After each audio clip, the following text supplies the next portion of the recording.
All right, ladies and gentlemen, we've been cooking in the lab, as they say, over the last couple months, and we did something I think a lot of you guys are going to get a ton of value from because you're probably going to make the exact same mistake that we did, and hopefully this can allow you to avoid making that mistake and learn how to do what actually matters most in business, which is making money and making profit, right?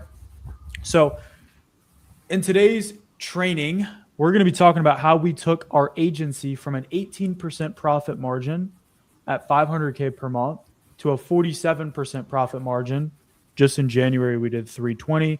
This month, we should be doing a lot more. And I honestly think we can get our profit margin even higher because we haven't fully implemented all of these things and optimized as much as we possibly can. So, as always,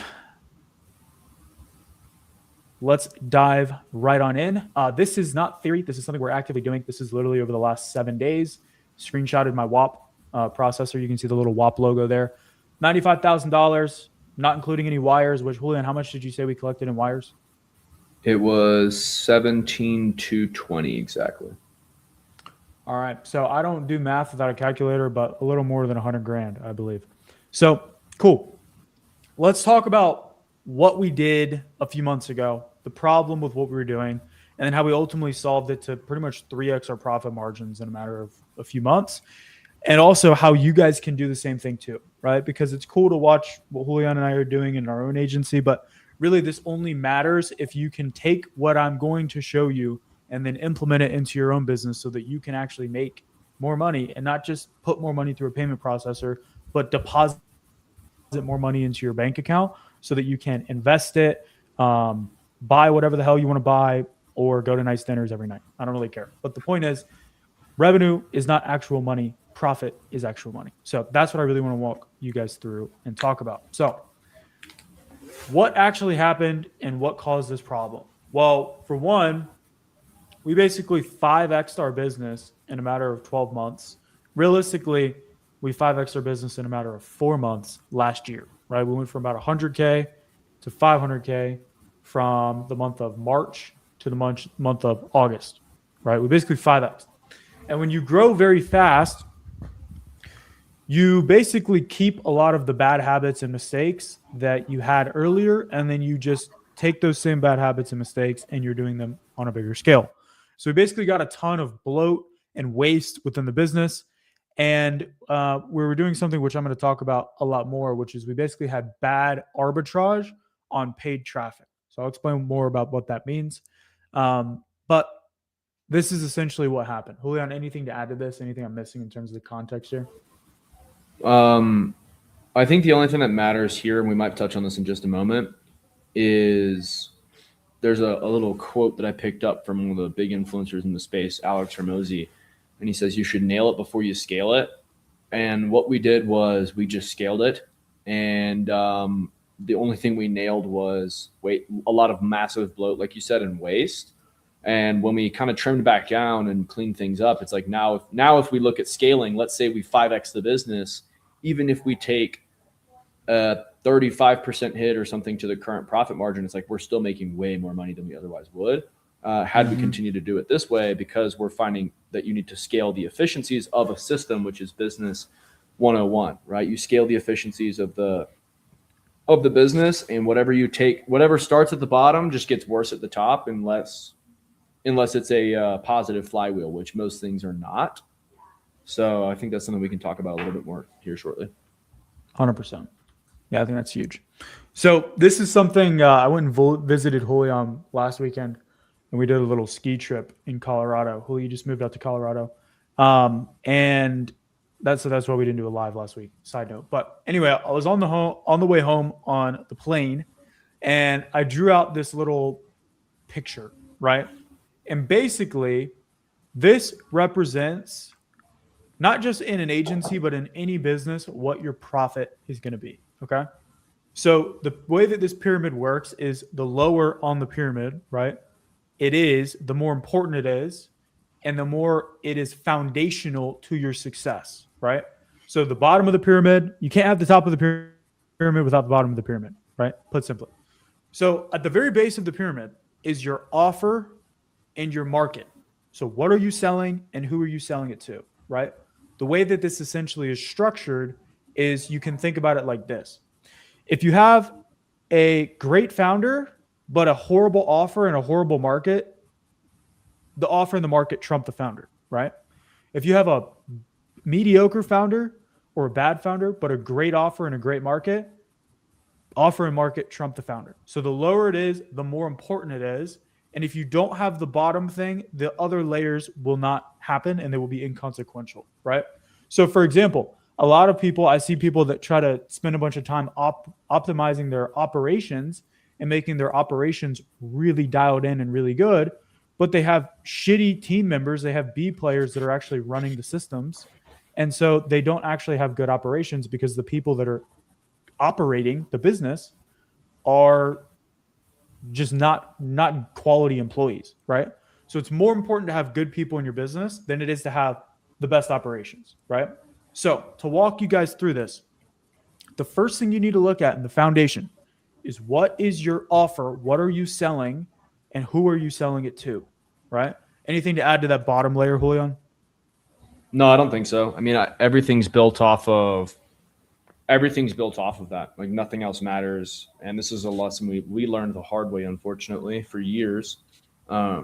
We had the right offer for the wrong market, and we just kept making the offer better, but the market wasn't getting any better. So it was just like constant insanity. And I see a lot of people that, especially people like reaching out to me now, being on YouTube and stuff, that are asking me questions. Like I had a guy get my number the other day, and he's like, hey, we're doing this, we're doing that, and it's like, with his revenue level where it is at currently, I already know that there's got to be some sort of offer or market issue because of the revenue for how many people they have. It's like it's automatically popping up. I'm also coaching someone in the same space that works in that same market, and he's also struggling with it as well. But I think a lot of it comes down to if you don't have that offer and market dialed, and they have to match, because you can have the best offer in the world. Like you could have the best.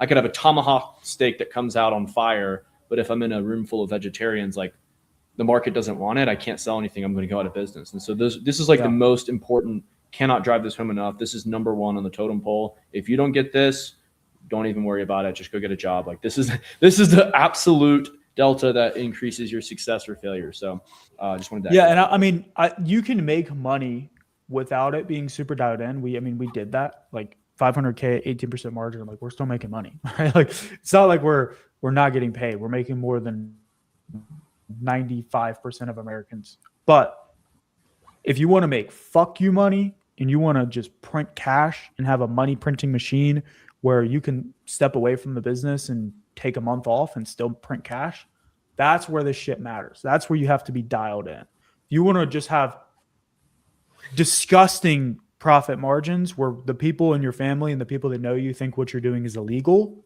even though it is legal, this is where it starts, right? Your offer and your market have to be absolutely dialed. And this is something that we saw is we changed our offer a bit. We made it more simple. We'll talk more about that in a moment. And a lot of things changed. So offer and market, most important. Next is the founder. So who are you as a person? And what is your skill level and ability to attract team members and set the culture, right? The culture of a business is simply downstream of the founder. So if you're lazy and a bad communicator, your team is going to be lazy and bad at communicating, and your culture is going to be that. So the second layer of the pyramid is who are you as a founder? What is your discipline like? How invested are you in your team? How are you as a leader? Your culture stems from you, and your team is just a byproduct of your culture, right? And then the last piece is operations. Most people skip all of this other shit and they just go straight to focusing on operations. Like, oh, if I had a better SOP and a better CRM system, I would make more money. No, wrong. The thing is, Elon Musk says the worst thing that you can do as an engineer, which is business owners, you basically are just a systems engineer. You just build systems. That's all that you do as a business owner. You're a highly paid or poorly paid systems engineer. The worst thing an engineer can do is working on a problem that shouldn't even be a problem, right? So you trying to solve your operations when your offer is not even dialed, or solve your operations problems or fix this process or that process in your business when your team is just full of donkeys, right? If you just fix the fact that your team didn't have two brain cells to rub together, you wouldn't have to build all these systems, right? That is the thing, and that's why this pyramid is so powerful. The last piece, which you can see is golden and highlighted and has a dollar sign in it, this is your profit. So all of these other things have to be dialed and correct, or your profit will not matter, right? Anything to add to this, Julian? Yeah, I think the biggest thing with the founder piece of it is like, as the founder, it's not just about being dialed in on your skills. I think communication is the number one skill to have because it trickles into your ability to sell, market, and lead people. If you can't do those three things, you won't have a business for long if you have one at all. But the most important thing I think of it is also just being dialed in as an individual.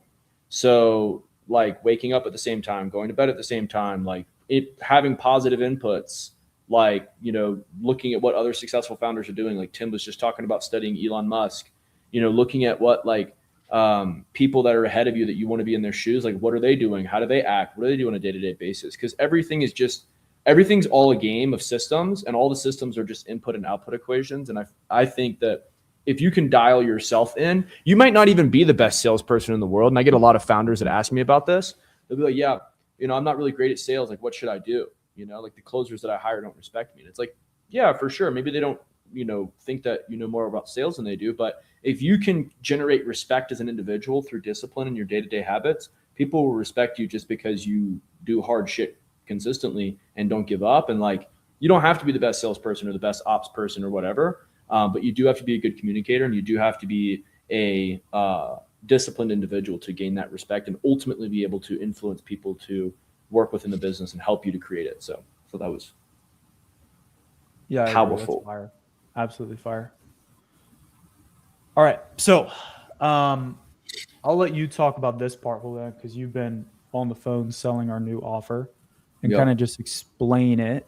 And I think without literally saying exactly what our offer is, and the reason that I don't want to just say exactly what it is because people will probably just try to copy it without understanding the reason that it works.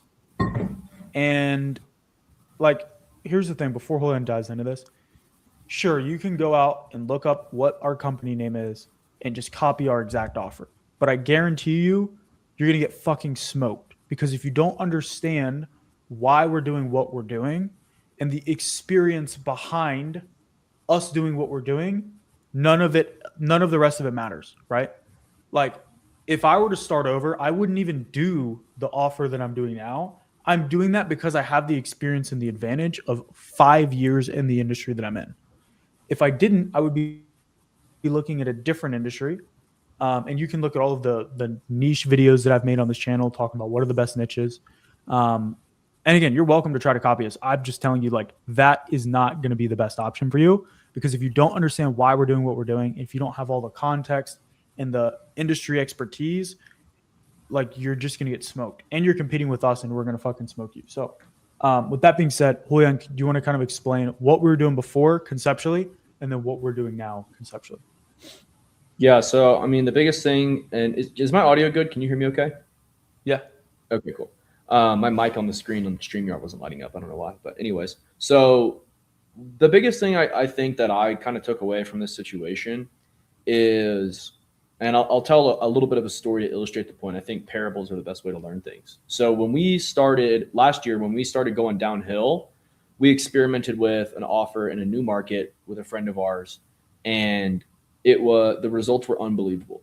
No proof, super high ticket. We were closing deals like pretty consistently, considering the fact that, like, if you looked the business up online, it was like cartoon characters that came up and shit. It was crazy. There's literally nothing about it, no reviews. Like, I can't tell you how, like, this was the hardest it gets. Some of you guys are watching this and thinking, dude, that's me. That's what we were doing too. So we just did this a few months ago. What was interesting though, was that business started suddenly basically making more profit in terms of percentages, significantly more than what we were doing in our own business that had been around for years. We were like, dude, what the hell? We looked at it, we pondered it, we ended up not pursuing that opportunity. But what happened was we realized there was one difference in the entire thing, which was 1, market, 2, offer. And the offer was basically the same or similar.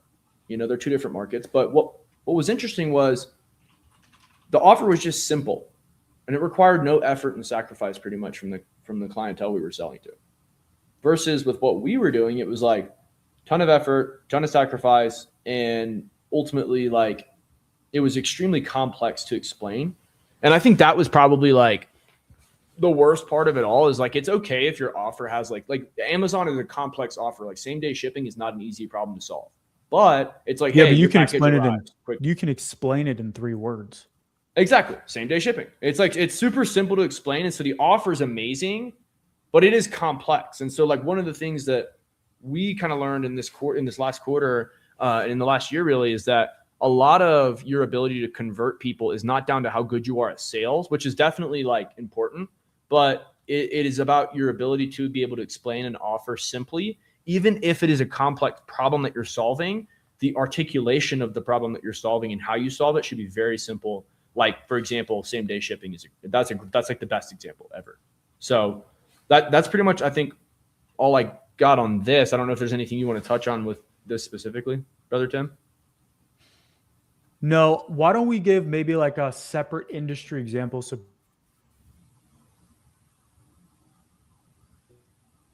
people actually work in practice? I always use like the roofing agency example, like kind of just explain what it would look like conceptually, basically. Sure. We'll take the roofing industry for an example, because we always do that. Next thing you know, everyone online is gonna be doing roofing, but They already are, bro. yeah, let's give the roofing example for a second. So let's say that I'm running ads to roofers, and I'm telling them that I'm going to help them get new customers, and it's going to be using this flashy new thing that I figured out, blah, blah, blah. And then when they jump on the sales call, it's like basically 20 to 30 minutes of explaining more or less how it works. If they're asking you, and you'll know this is a problem if you're on your sales calls right now and you're like, dude, nobody gets it.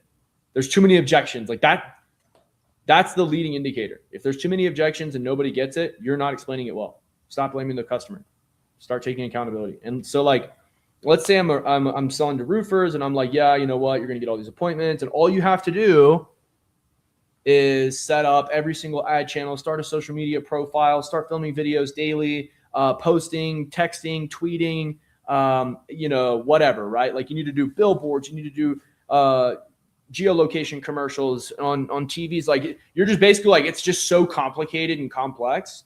And then you're like, yeah, we have this one little mechanism that's like super great. And so we kind of like go through and offer them a free roof, but it's bait and switch. So then when we come back on the back door, we actually get the insurance company to pay. It's like, it's so complicated where it's just like, we could say same offer, same thing, could even be the same mechanism. And it's just like, hey, you only pay when you get roofing clients, or, hey, you're going to pay for people who want roofing quotes or whatever, right? You can just take everything, crunch it down, keep it simple. And then on the sales call, we don't need to talk about every little fine detail of every button that needs being clicked. It's like, hey, you need clients, we get clients. What are we doing here, right? Like it's like the closer you can get to that, the better off you are. And that's kind of like what changed for us, is like the sales calls have become like 30-minute, 40-minute one call closes, because we're able to just come in and say, hey, you want clients, we have clients. What are we doing here?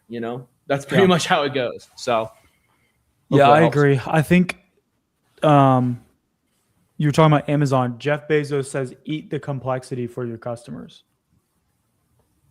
Before we were like vomiting the complexity onto our customers, and now we're eating the complexity for our customers. Like same day shipping is complex to fulfill, but it's easy to explain and sell. Very easy. Yeah. So this alone, I'm telling you guys, if you just do this, like remember, the offer is the base of the pyramid. If you just do this, you'll make so much more money. Okay. I'm going to take this one. This kind of leads me to talk about ad arbitrage. So basically I had 2 little graphs made here. Let's look at business number 1 on the left. So this would be, I don't think we were spending exactly 50% of our cash. It was closer to like 30 to 40% of our cash. So if we did 100K, we would spend about 30 to 40 grand on ads to do that 100K, right? So that's like okay arbitrage, but it's not great. So what do I mean when I say arbitrage? So arbitrage is basically a term that means the spread on something. So like they say they call what is it, like real estate arbitrage is you buy a house for $10 and you sell it for $50, right? Obviously you wouldn't buy a house for $10, but you get the concept. It's basically your margin is the arbitrage. It's your ability to get something for a lower price and then sell it for a higher price. That's what arbitrage is. So paid traffic arbitrage just is your ability to spend X on ads and get back a higher number on ads. That's what paid traffic arbitrage means for anyone that doesn't know. Your ability to turn $1 into $5, right? So the better your arbitrage is, $1 into $2 is obviously worse arbitrage than $1 into $5. That's what I'm saying here. So your ability to invest X number of dollars into marketing and return a higher number of dollars will influence your profit margin. And this is a perfect example that demonstrates that. So let's say you spend $50,000 of your $100,000 of revenue on ads. Well, that means that your ops and your team, all of your other costs are going to take up, let's say they're 40K. These are usually going to be fixed costs. You're only left with 10K in profit. But if your offer is dialed and really good and it's simple and easy to explain and you can sell it over the phone in like 30 minutes and everybody wants it, you're going to have good arbitrage and you're going to be able to make more money. Here, if you only spend 20K, you spend 40K on operations and team, that the remaining money is left over for you, right? So what I found is there's fixed costs and there's variable costs in a business. The better you can control the variable costs when it comes to getting and acquiring customers, the more profit you're going to have. Does that make sense? 100%. I think the cool thing that we can also like note here as well is like, and I talked about that. I alluded to this a little bit earlier. I was like, hey, look, if you have a problem, you're going to scale the problem. The problems get bigger as you scale, not smaller. And so like, for example, if you're looking at this graph and you're like, well, dude, I'm closer to the business on the left. Like I'm closer to bad arbitrage. This is not good. It's like, yeah, you can scale bad arbitrage too. Like you still have a little bit of leftover money, but then what happens is one thing That's goes what a wrong. restaurant is, bro. Yeah, a lot of times. Then one thing goes wrong though. It's like, hey, one person that the top salesperson leaves, you have to fire them because they steal your shit. You get your ad account banned. Your fulfillment team just goes on strike. I don't know, whatever. Like the point is that you're basically one boo-boo away if you're running this type of bad arbitrage business from just imploding more or less. And so it's like the biggest thing I've seen on the social media front right now is like there's a lot of, in the last probably year and a half, 2 years, there's been a lot of like scale, and everyone's like scale vomiting about how like revenue is the only way to be successful. And that like revenue is important, but profit is ultimately what you're paid. And so that's actually all that matters at the end of the day. Otherwise you're just working to work, which if you want to do that, that's cool too. But yeah, in an agency or an info business, like you're not really building, it's not like you're going to build brand, like you're not building equity. Like it's not like a software business. No. So it's like in that scenario, for you to live a good life, and you're seeing a lot of the narrative is starting to shift on social media with a lot of the big influencers out there where they're now starting to talk more about profit. Like they made the scaling mistakes with, jamming revenue through a funnel and then everything broke. And like, that's the same thing that we did. So that's the only reason why we can even speak to it. But the good arbitrage, like you want to get as close as you can to this. And the biggest issue that I see is that I'll see guys that are on the good arbitrage side and they have like a 7 or an 8 or a 9 ROAS. And they're like, yeah, bro, like just can't scale, dude. Like I think our market's tapped. And it's like, dog, like that, you have the good arbitrage, nail it, scale it, and get rich. But they'll just hang there. And then somebody that's got balls to put on the table will come in, steal their lunch money. And then they're like, damn, dude, the niche was just too saturated. And then they blame the market when it was really just a nail it before you scale it, good arbitrage situation that prevented them from being able to grow from limiting beliefs. So 100%. Do you want to touch on this? Yeah, I can talk about this. One of the biggest lessons that we learned, man, like last year when we went through and did that little experiment with our friend, it was like probably like the best business therapy of all time because we just learned so much. And this is something that when we went through and we were building our business originally, it was pretty much just like scale, scale, scale, scale, scale. Let's just try to outsell the ads as we grow. And hopefully we don't go broke. Pretty much. Like that was an unspoken, more or less business plan. Like if you looked at a sheet, it was just like spend more, make more. Like that was the business plan, right? Now what we're doing instead, Tim always gives this reference for basketball, where it's like in the NBA, they have what are called salary caps. And so like salary caps basically says like you can only spend so much on players. And so you can't have like the Steph Currys, LeBrons, KDs, and Lucas on the same team because it ends up breaking the salary cap. And ultimately, there's a strict limit on what you're able to spend for each department. And so we brought this concept into the business. We got this from a friend of ours that we were going to do the other business with. And yeah, he actually put us onto this too, the salary cap thing, which when you hear it, it makes so much sense. Yeah, this is exactly what, he put us onto all of this. We just totally got it from him, and we've been running with it since. But basically, you say, hey, I want to make 50% profit, and everything else needs to fit in the other 50%. And so maybe that's operations and team, marketing and acquisition. And no matter what, when you're making financial decisions now, it's no longer like, hey, dude, I'm just going to spend and grow. It's like, okay, cool. Why am I not growing? And what do I need to change within this salary cap model that's going to help me to achieve my desired outcome? And sometimes it's firing people that are underperforming. Sometimes it's automating something that you have people doing on your team and it buys you a bunch of time back and makes you a bunch of extra money. Sometimes it's eliminating a task altogether.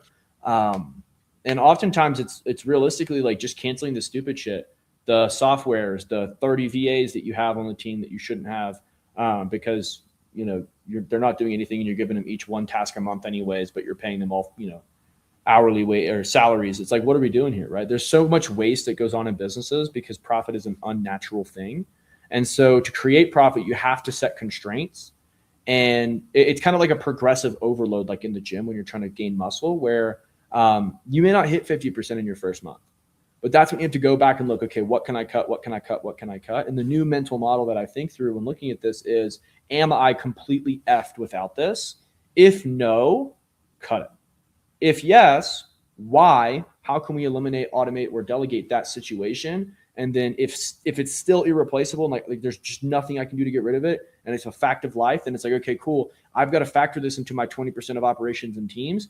But like that needs to be known that it's always going to be there, for example. And so like then you'll have to move in other departments and in other ways or in acquisition costs or ad channels or whatever to cut and crunch those numbers down to be able to hit your desired outcome in terms of profit.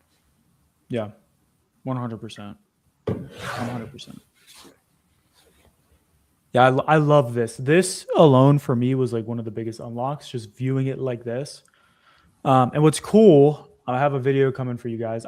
I'm telling you, I've been doing some psycho shit on AI and making dashboards to like see all your data.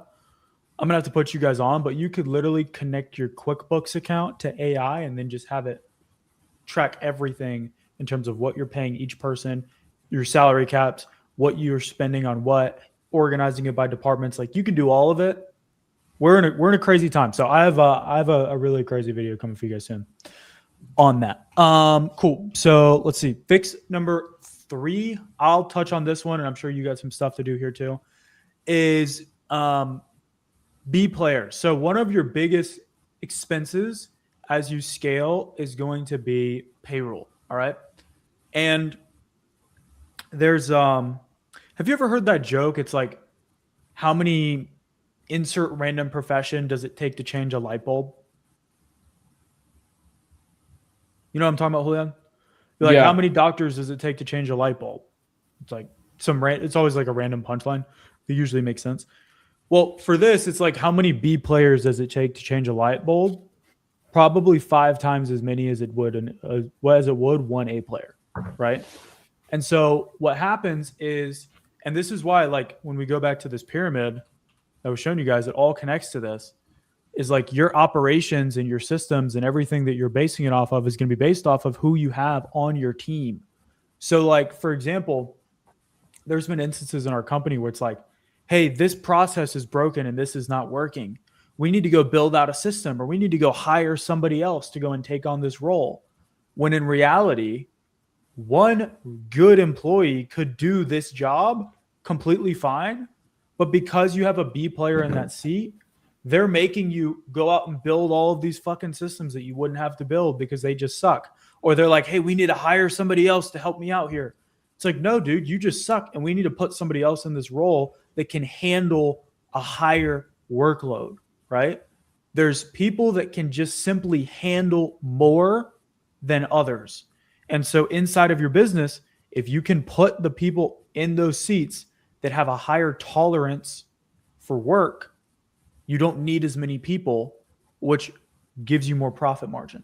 Like I'm telling you guys, paying the A player 20% more or 30% more is worth it, as opposed to having to hire 3 people to do the same job. Anything else to add there?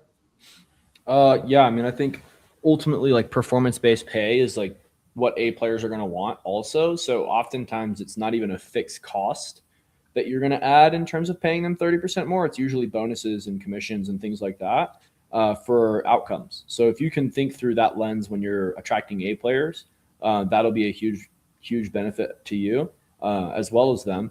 But another thing is back to the founder pyramid that we talked about earlier. It's like, remember, you are the constraint of the business at all times as the business owner.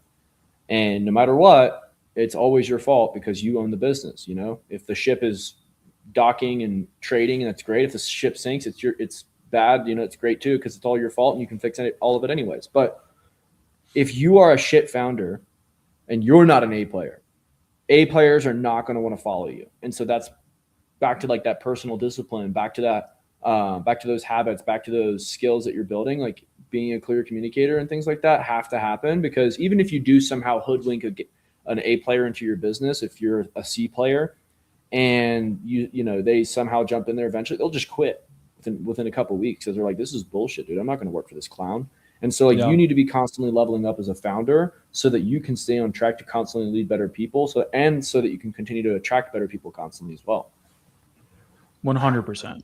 Yeah. Businesses, it's the ultimate forced self-development. Like you have to just become better every day. So that's huge. Do you want to touch on this one as well? Higher standards. Yeah. This is something that's ever evolving.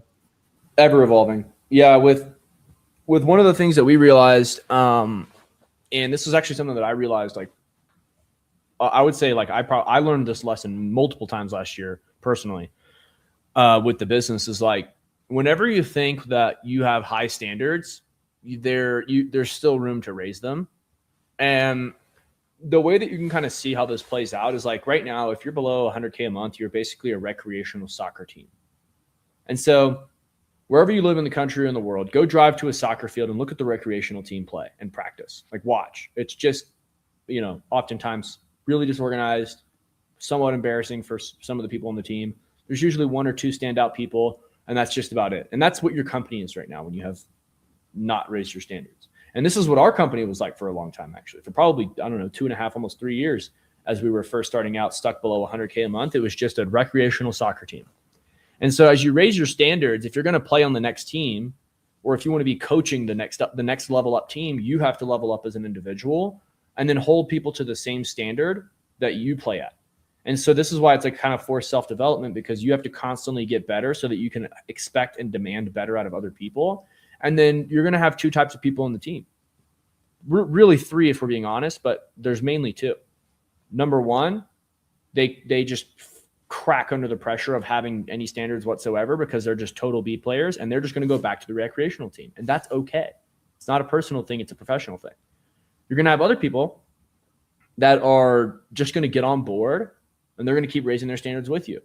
And then a lot of the middle of the road people, and this is a third one that I forgot to mention when I was first starting, is those people that they try but just don't make it. And it's like you love them. They're a great culture fit.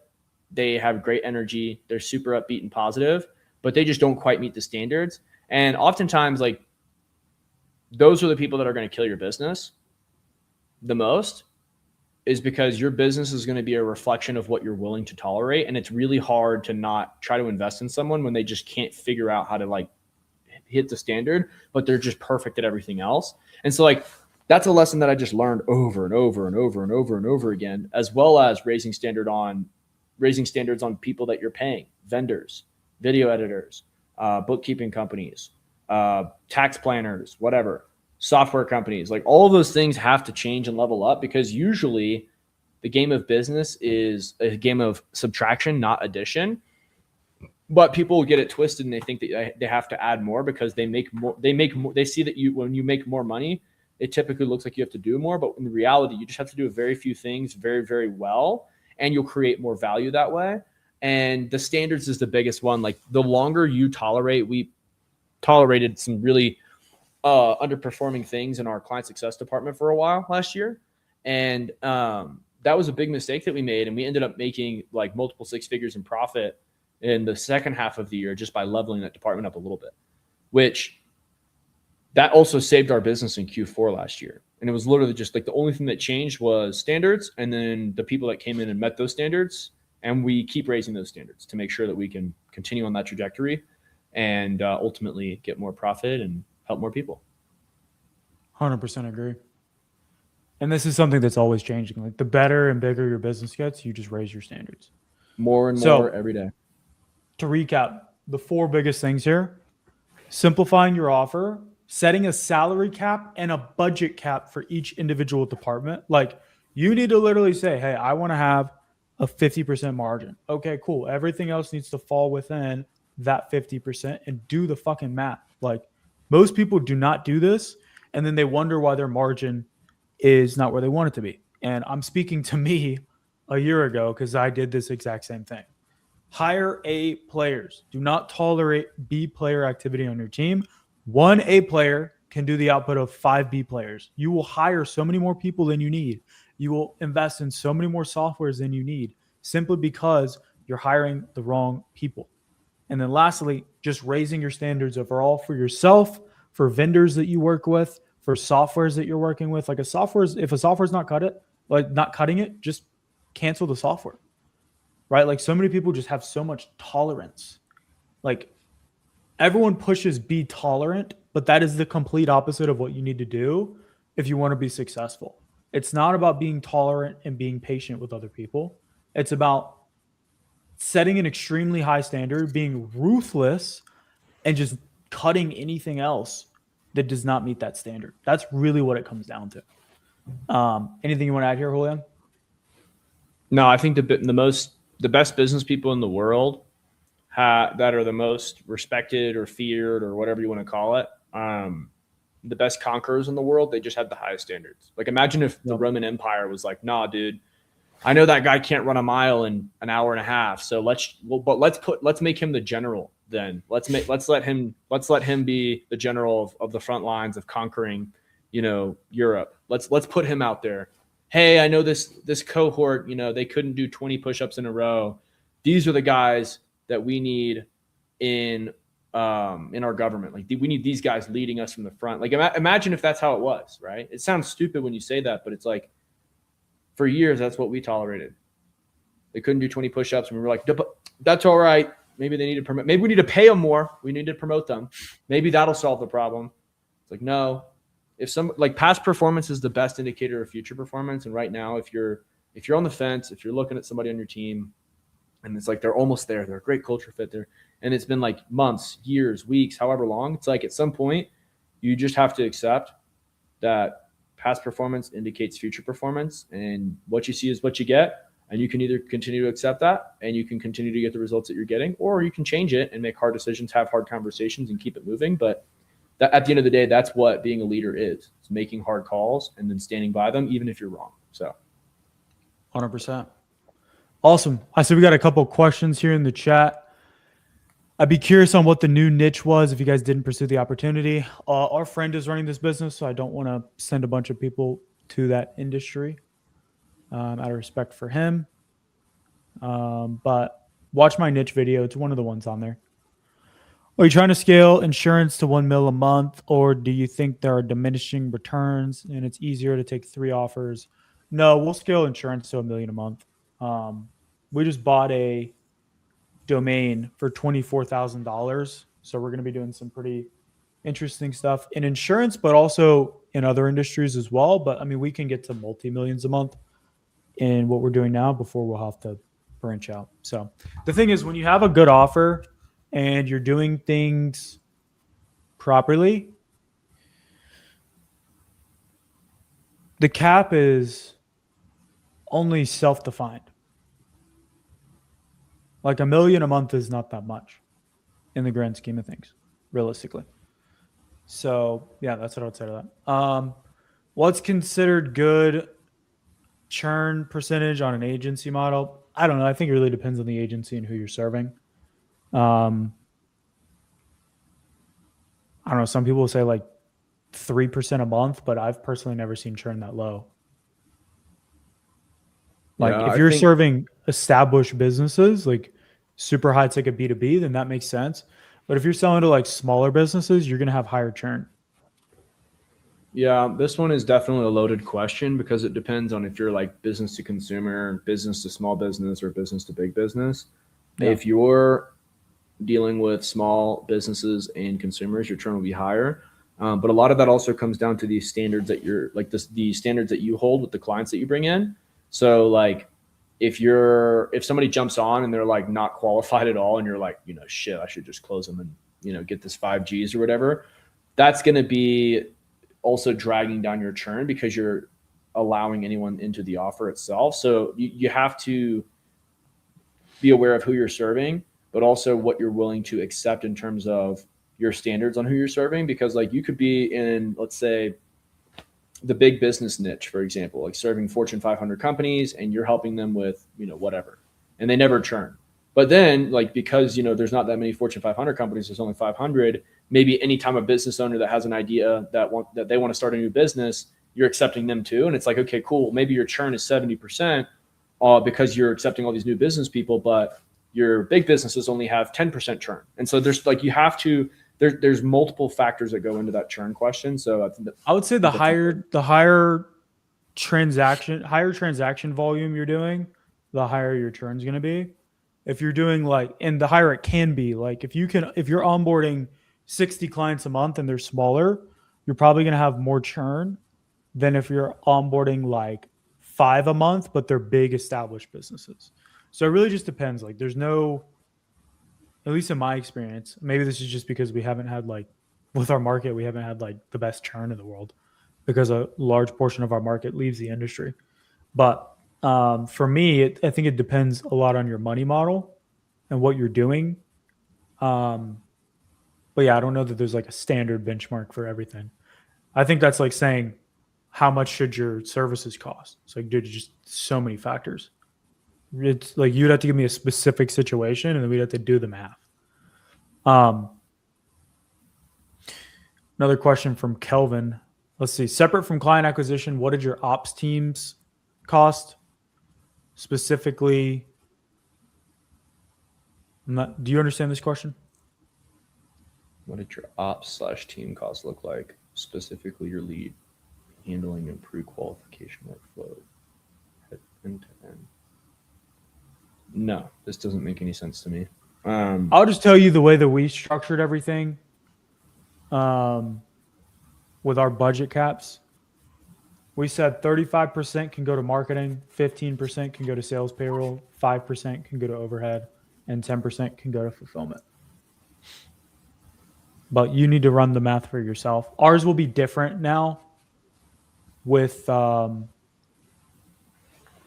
new model that we're doing because we're absorbing some of their marketing costs.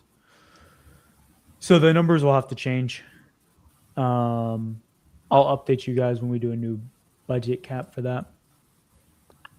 All right, let's see. If you're starting a new niche, how does your campaign structure look like? How many ad sets? How many ad creatives? So this changes all the time based off of Meta. The biggest rule of thumb now is have a lot more ads, have like 20 or 30 different ad creatives.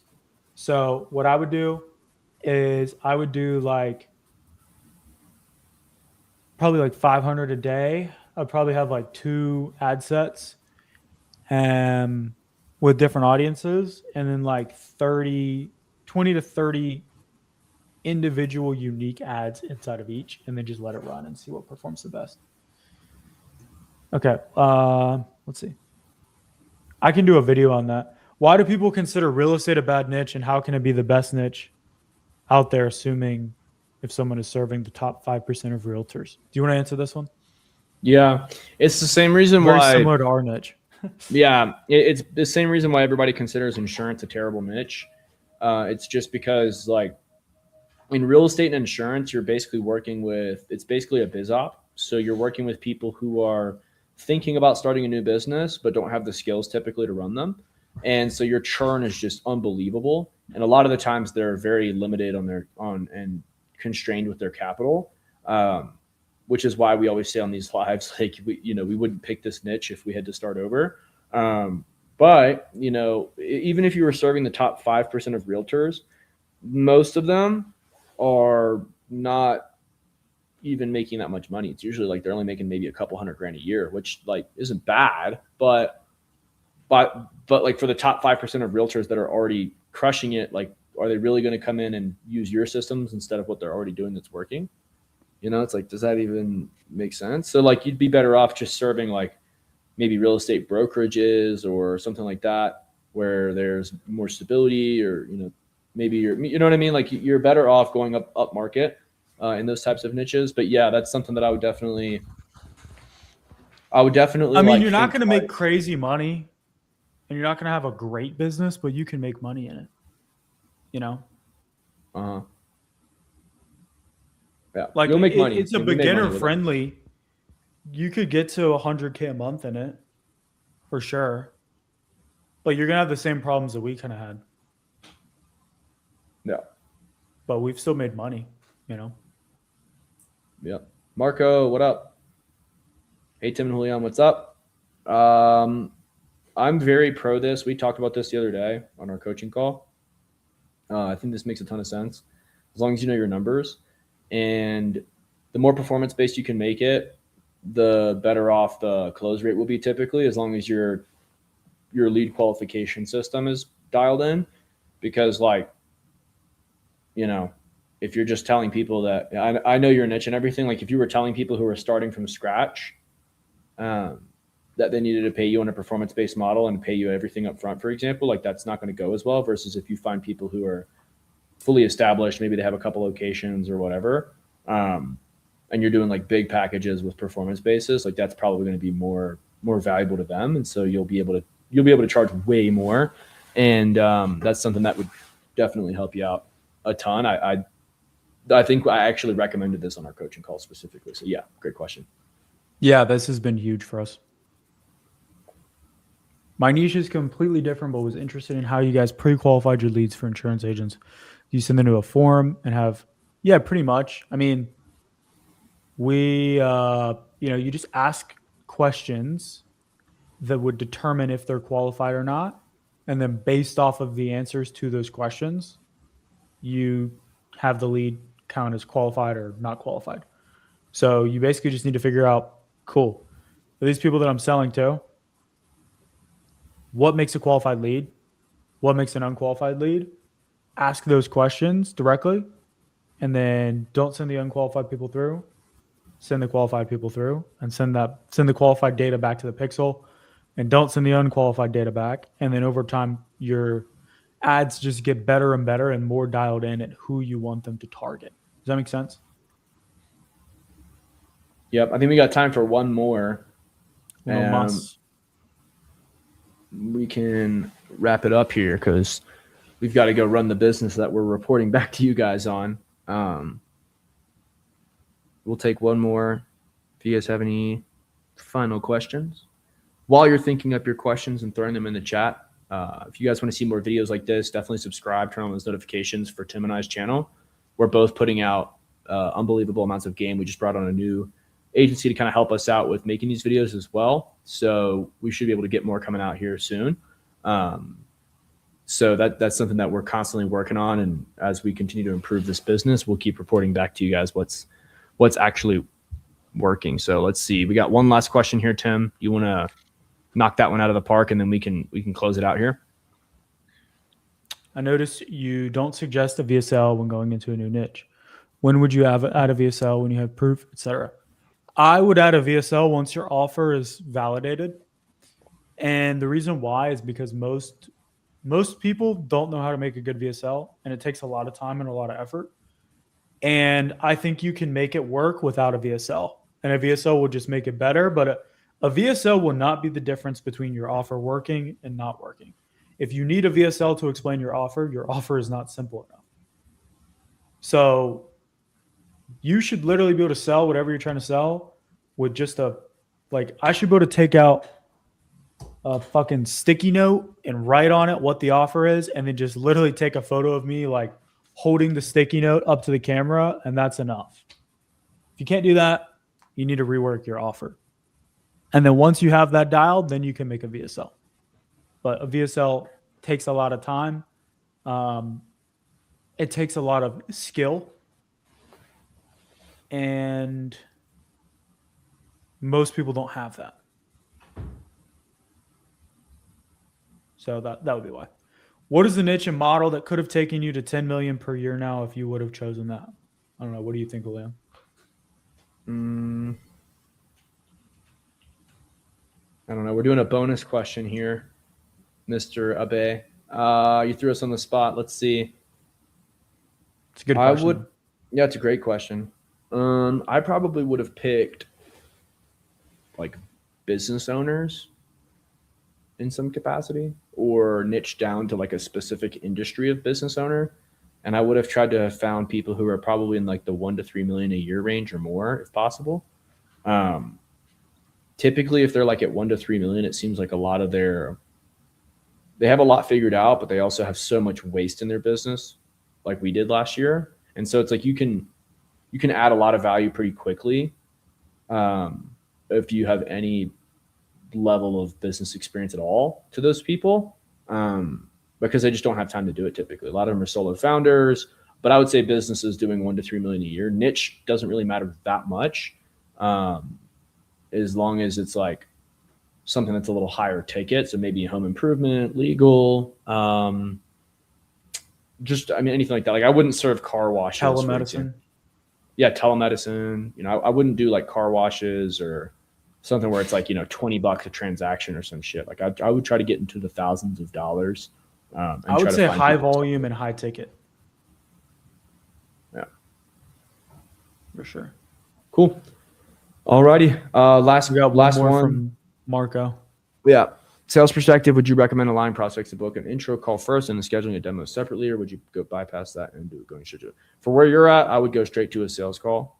I would actually do like a 2-call close probably if I'm you right now, just because I know with your situation specifically, you've been looking at trying to figure things out. And I think you'll probably have a better time with handling the pressure of the sales calls that you have coming in if you're doing an intro discovery call. And then the second call is like a presentation that you can prepare for and customize for the client on the call. 2-call close is significantly easier if you're less experienced in sales. If you are more experienced in sales, like for me, I'll just take anything straight to the calendar when I'm validating an offer or doing something, because I've just had so many interactions. I've had over 10,000 sales interactions one-on-one. So I'm like totally ready to just do that at any point in time. Like I'm cool to just take anything. But for you and for anyone that's watching this that's newer, I would definitely start off with 2-call close. It's just so much easier. Julion's actually had 100 billion one-on-one sales interactions. No, I have not had that many. That's a lot, but I have had a lot. 100 million. Definitely not that many either, but it has been a lot. Cool. Awesome. Alrighty. Well, I think you wanna close this out, brother Tim? Ladies and gents, I will post the slides of everything we went over inside of school. So if you're not already there, join. We got some fire stuff coming. Some really fire stuff coming.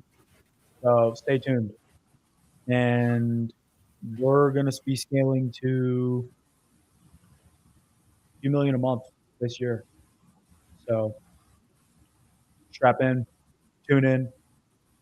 We're going to give you guys the sauce.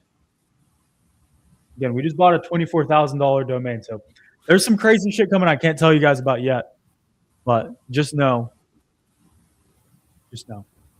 Not yet. Awesome. All right, ladies, gents, good luck. If you need anything, feel free to throw comments in the group. If you want to work with us one-on-one, feel free to reach out to us directly as well. We do take on a few people a month to do some private coaching with. It's not a big thing that we do just because our time is so limited. But if you'd like to apply, you can reach out to us individually. And good for that as well. Other than that, guys, God bless America. And let's go get it. I'll catch you guys in the next one. See ya. Peace.